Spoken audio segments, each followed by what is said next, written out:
नमस्कार दोस्तों, विप्र एस्ट्रोलॉजी में आप सबका बहुत बहुत स्वागत है। आज हम बात करेंगे चंद्र और कृष्ण के साथ क्या रिलेशन है, और ये दूसरे एपिसोड में हम चंद्र के बारे में कुछ और जानने की कोशिश करेंगे। लेकिन मुख्यतः चंद्र और कृष्ण यही हमारा आज का मुख्य विषय है। ध्यान से सुनिएगा, और आप सब लोग सब्सक्राइब कर रहे हैं चैनल को, इसके लिए बहुत बहुत धन्यवाद। और जिन लोगों ने अभी तक सब्सक्राइब नहीं किया वो सब्सक्राइब करें, तो हमें बहुत ही सहायता प्राप्त होगी। तो शुरू करते हैं। सबसे पहले मैं बात करूंगा कि चंद्र से भगवान कृष्ण का अवतार हुआ है, ऐसा बृहद पाराशर होरा शास्त्र में पाराशर जी ने स्पष्ट लिखा हुआ है। और हमारे जो पौराणिक पुस्तकें हैं, भागवत है, कृष्ण कथाएं हैं, उसमें भी उल्लेखित है कि भगवान श्री कृष्ण ने चंद्रवंश में अवतार धारण किया। तो भगवान श्री कृष्ण जो चंद्रवंश में अवतार लिया, यानी वो चंद्र से उनका अवतार हुआ है, तो चंद्र की तरह ही वो हमारे मन पर सबसे ज़्यादा प्रभाव डालते हैं। यानी जो मैंने पिछले एपिसोड में कहा था कि चंद्र ही हमारा मन है, वैसे ही भगवान कृष्ण ही हमारा मन है। सबके मन को हरने वाला जो है कृष्ण, इसीलिए उसको मनहर भी बोलते हैं। उनका नाम है मनहर। और मन को मोह में डालने वाला या मन को मोह लगाने वाला, तो इसीलिए उनका एक नाम मनमोहन या मनमोहना भी है। कहने का मतलब ये है कि चंद्र ही भगवान कृष्ण है, यानी कृष्ण ही हमारा मन है, क्योंकि चंद्र ही हमारा मन है। जिस प्रकार चंद्र सुंदरता का प्रतीक है और खूब सुंदर है, अच्छा दिखता है, वैसे ही भगवान श्री कृष्ण भी बहुत ही सुंदर और एकदम आकर्षक है, सबको अपनी तरफ आकर्षित करते हैं। जिस तरह चंद्र भी खास करके स्त्रियों को आकर्षित करता है, वैसे ही भगवान श्री कृष्ण भी सबको अपनी तरफ आकर्षित करते हैं, किंतु स्त्रियों को भी वो विशेष आकर्षित करते हैं। और शायद इसीलिए उनकी इस अवतार में 8 पटरानियां हैं और 16,108 रानियां भी है। तो ये कृष्ण और चंद्र किस तरह से ये हमारा मन एक दूसरे के साथ जुड़ा हुआ है, ये मैं समझाने की कोशिश कर रहा हूँ। उसके साथ चंद्र जो है वो हर रोज अपनी कला बदलता है, यानी उसकी कुल 16 कलाएं कही गई है। एक से एकम से लेके पूनम और अमावस्या की, ऐसे मिला के 15 दिन और एक 16वां दिन, तो 16 अलग अलग कलाएं चंद्र दिखाता है। और उसके एक रात की 4 प्रहर होते हैं, तो हर एक प्रहर की अलग अलग कला भी अगर गिनते हैं तो 16 मल्टीप्लाई बाय 4 यानी 64, यानी उसकी 64 कलाएं होती है। तो ठीक वैसे ही भगवान श्री कृष्ण भी जब उनका अभ्यास का समय आया, तो उज्जैन में गुरु सांदीपनि के आश्रम में केवल 64 दिन ही रहे और उन्होंने 64 विद्याओं को प्राप्त किया और अभ्यास पूर्ण करके वो वापस मथुरा लौट गए थे। यानी जिस तरह के 64 कलाएं चंद्र की है, वैसे ही कृष्ण भगवान ने 64 दिन में अपना अभ्यास भी पूर्ण किया और 64 विद्याएं सीख ली। अब मैं बात कर रहा हूँ कि इंद्र और कृष्ण भगवान की। तो इंद्र जो है वो बेसिकली इंद्रिया है। हमारी जो इंद्रिया है वही इंद्र है, और हमारा जो मन है वही भगवान श्री कृष्ण है। यानी हमारी आध्यात्मिक पुस्तकें, पुराण में और भी किताबों में हमें बार बार ये सिखाया जाता है, उसमें लिखा हुआ है कि हमारी इंद्रियां हमारे मन के वश में नहीं है।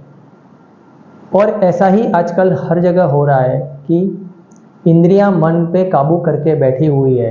यानी इंद्रियों को जो भोग चाहिए, मन हुआ स्वादेंद्रियों को कि भाई आज अच्छी होटल में ये खाना खाने जाना है, तो मन को बोलेगा कि ले जाओ, और मन फिर उस होटल में ले जाएगा, खाना खिलाएगा।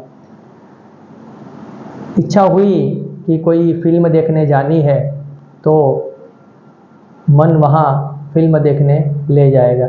यानी इंद्रियां भोग मांगती है और मन को उस हिसाब से दौड़ाती है। कहने का मतलब इंद्रियां मन को काबू में करके बैठी है, जबकि कृष्ण वो इंद्रियों के वश में नहीं है, वो स्वयं इंद्र को वश में कर रहे हैं, यानी इंद्रियों को वश में करते हैं।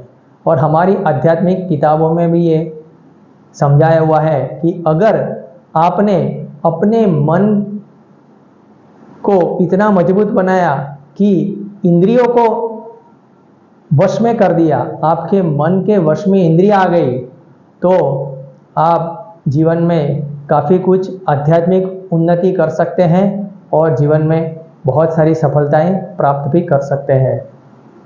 और आप अगर इसको देखें तो कृष्ण अवतार में भगवान श्री कृष्ण ने इंद्र का गर्व तोड़ा और गोवर्धन पर्वत को उठा के इंद्र को समझा दिया कि भाई तेरे वश में मैं, यानी इंद्रियों के वश में मन आने वाला नहीं है। मन के वश में थक कर इंद्रियों को, यानी इंद्र को झुकना पड़ा, और उन्होंने मन यानी कृष्ण के आगे शरणागत स्वीकार कर लिया था। तो कहने का भावार्थ उसमें यही था कि हमारे मन को इतना मजबूत बनाना पड़ेगा कि इंद्रियां हमारे काबू में आ जाए और हम इंद्रियों को परास्त कर सके।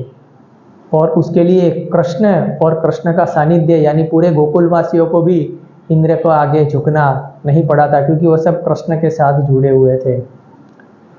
दूसरी वैसे ही बात करें तो इंद्र का पुत्र अर्जुन है, तो वो भी इंद्रिया ही है। तो उसमें भी हमें एक कुछ ये बोध मिलता है कि अगर इंद्रियों रूपी अर्जुन को मन रूपी कृष्ण का सही मार्गदर्शन मिले तो वो इंद्रियां मन के काबू में रहकर, यानी कृष्ण रूपी मन के काबू में रहकर और सही मार्ग पर चले और मन के कहने पर कार्य करे, कृष्ण के कहने पर, तो वो इंद्रिया रूपी अर्जुन अपने कार्य में सफलता प्राप्त कर सकते हैं और जीवन का धर्म युद्ध जीत सकते हैं, या जीतने में सहायता मिल सकती है। मेरा कहने का मतलब यही है कि कृष्ण ही हमारा मन है, तो हमारा मन और कृष्ण और ये चंद्र सब एक ही है। चंद्र ही हमारा मन है और मन को हमारे कंट्रोल में हमें करना पड़ेगा, मन को मजबूत करना पड़ेगा ताकि हम इंद्रियों को हमारे कंट्रोल में कर सके। ये बहुत ही ज़रूरी है। उसके बाद एक और बात मैं समझाना चाहूँगा। भगवद गीता में भगवान श्री कृष्ण ने ये कहा है कि नक्षत्रों में मैं चंद्र हूँ। अब ज्योतिष की परिभाषा में देखा जाए तो चंद्र तो एक ग्रह है और वो भी उपग्रह है पृथ्वी का, जो पृथ्वी के आसपास भी घूमता है और सूर्य के आसपास भी हमारे साथ साथ घूमता है पृथ्वी के साथ, और ग्रह मंडल में सबसे छोटा ग्रह है, सबसे नजदीक भी चंद्र है। जबकि नक्षत्र तो बहुत दूर है और बहुत बड़े बड़े स्टार है, वो तो स्वयं प्रकाशित तारे हैं। फिर भी भगवान कृष्ण ने ये कहा कि नक्षत्रों में मैं चंद्र हूँ। तो उसके पीछे का कारण कुछ ऐसा है कि जो नक्षत्र है वो आप देखेंगे उनके नाम तो अश्विनी, भरणी, कृतिका, रोहिणी, मृगशिरा, आद्रा, तो ये सब जो है ये जैसे लड़कियों के नाम है, जैसे उत्तरा, फाल्गुनी, स्वाति, विशाखा, अनुराधा, तो ये सब लड़कियां हैं। अब ये है कौन? तो हमारी पुराणों की कथा के मुताबिक दक्ष प्रजापति की ये बेटियां हैं। अब उसमें ऐसा हुआ कि इन सब बेटियों में रोहिणी जो थी उसको चंद्र से प्यार होगा और चंद्र को भी रोहिणी बहुत पसंद थी। ये दोनों एक दूसरे को बहुत प्यार करते थे। लेकिन रोहिणी की बाकी की जो 26 बहनें थी वो सब भी चंद्र को प्रेम करने लग गई थी। उनको भी सबको चंद्र ही पसंद था क्योंकि चंद्र बहुत ही सुंदर और आकर्षक था और है भी।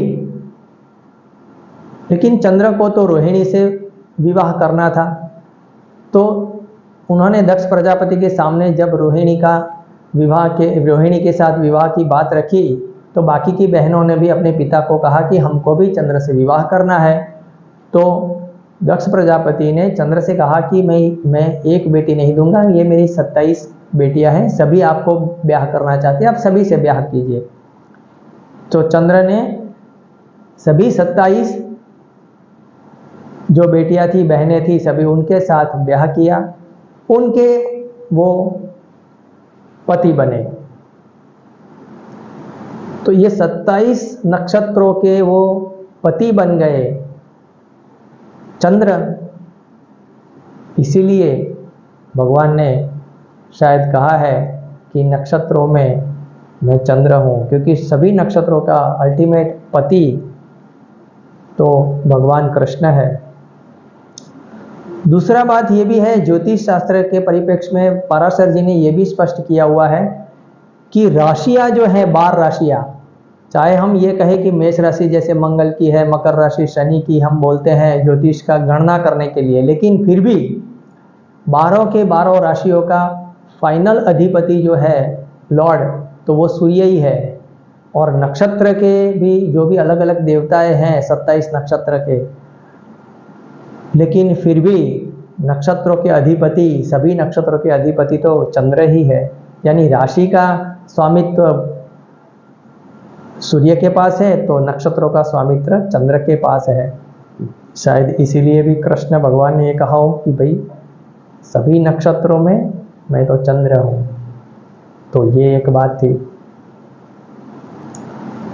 दूसरी महत्व की बात जो मैं आपको बताऊं, वो चंद्र की जो वनस्पति है वो पलाश है।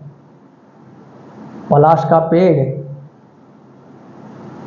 बहुत ही शीतलता प्रदान करने वाला होता है। चंद्र वर्णमाला में जो अक्षर दर्शाता है वो है य, र, ल, व, स, श, श, ह। ये 8 अक्षर है। अब ये जो अक्षर है ये न तो स्वर में है न तो व्यंजन में है। जैसे हमने सूर्य के एपिसोड में देखा था कि सूर्य स्वर दर्शाता है, किंतु ये जो अक्षर है इसको सेमी वोवेल भी बोलते हैं या तो उपस्वर भी बोलते हैं।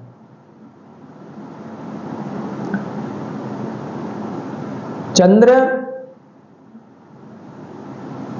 मन का कारक होने से कई बार वैराग्य भी दिखाता है।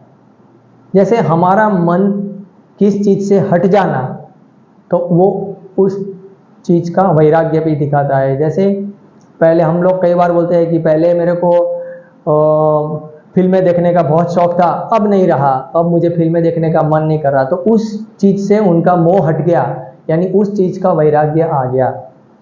कई लोग बोलते हैं कि पहले मुझे मिठाई बहुत पसंद थी, अब मैं मिठाई खाना बिल्कुल पसंद नहीं करता हूँ, अब मुझे इतना पसंद, यानी उनका मोह वहाँ हट गया।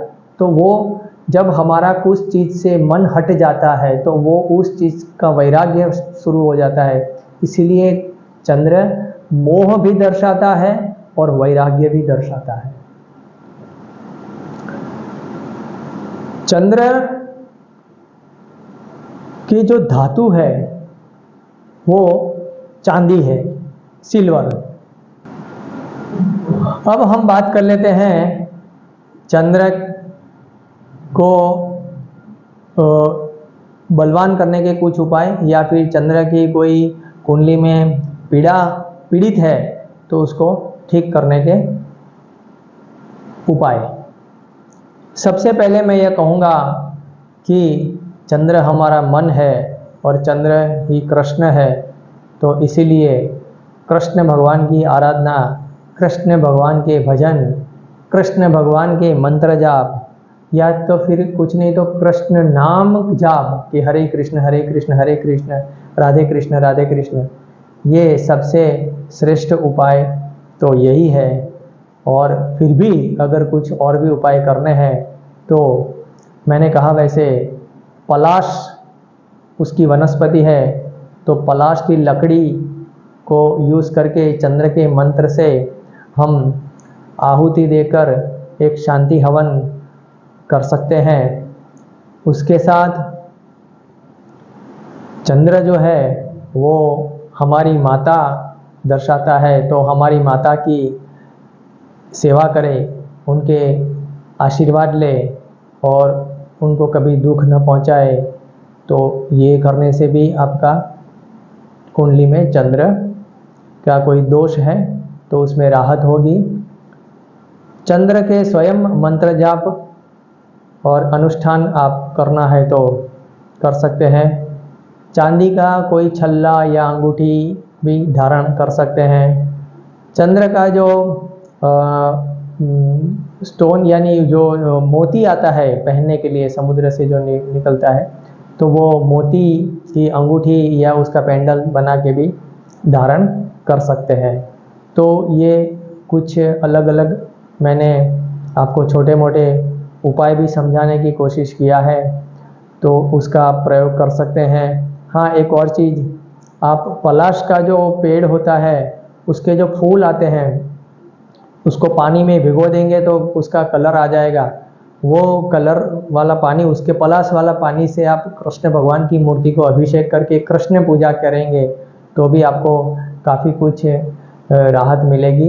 ये छोटे मोटे उपाय हैं, आप करते रहिए और हमारी चैनल को सब्सक्राइब करिएगा। आप सबका सहयोग बहुत मायने रखता है। आप सबका बहुत बहुत धन्यवाद। नमस्कार।